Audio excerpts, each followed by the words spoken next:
Bonjour et bienvenue dans l'émission qui punch, l'émission qui a un titre plus long que l'émission. La question du jour a été envoyée par Marie aux toilettes. Qu'est-ce que cela donnerait si on résumait l'histoire de la planète en 24 heures? Déformons l'espace-temps pour raconter son histoire, sachant que notre planète est née il y a 4,51 milliards d'années.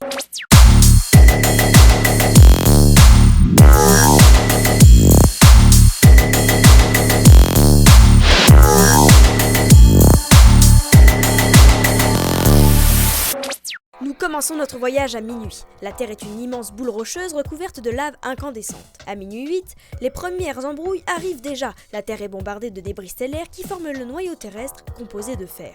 Cela va entraîner la formation des pôles magnétiques. À minuit 16, une petite planète, dit un planétoïde, percute la Terre. Tous deux fusionnent en une nouvelle Terre plus grande et les débris forment la Lune.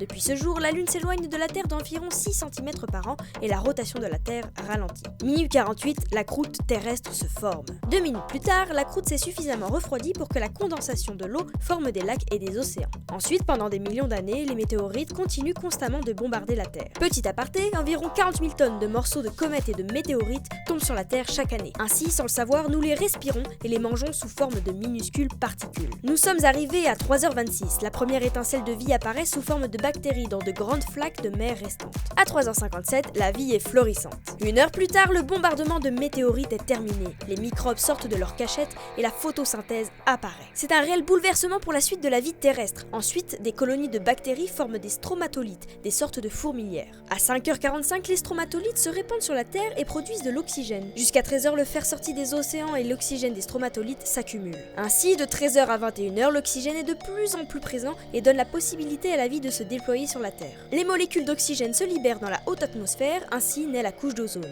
qui est un écran solaire protecteur, et la vie va peu à peu pouvoir s'installer et grandir. Des minuscules bactéries ont donc dominé le monde pendant 3 milliards d'années, soit les 2/3 de l'histoire de la Terre. Au final, l'évolution de toutes les autres formes de vie ne représente que les 3 dernières heures de notre journée de 24 heures. À 21h22 apparaissent les premiers poissons, 21h40 les premiers insectes, 22h20 c'est la naissance des premiers reptiles, ensuite à 22h50 ce sont les dinosaures, puis à 23h40 les primates. Et pour finir, enfin, à 23h59 et 30 secondes arrivent les premiers pas d'hominidés. Nous sommes donc le dernier événement majeur récent de l'histoire. Espérons donc que nous ne serons pas initiateurs du dernier événement qui ne sera sûrement pas la fin de l'histoire de notre planète, mais la fin de notre histoire et par extension l'histoire du monde vivant.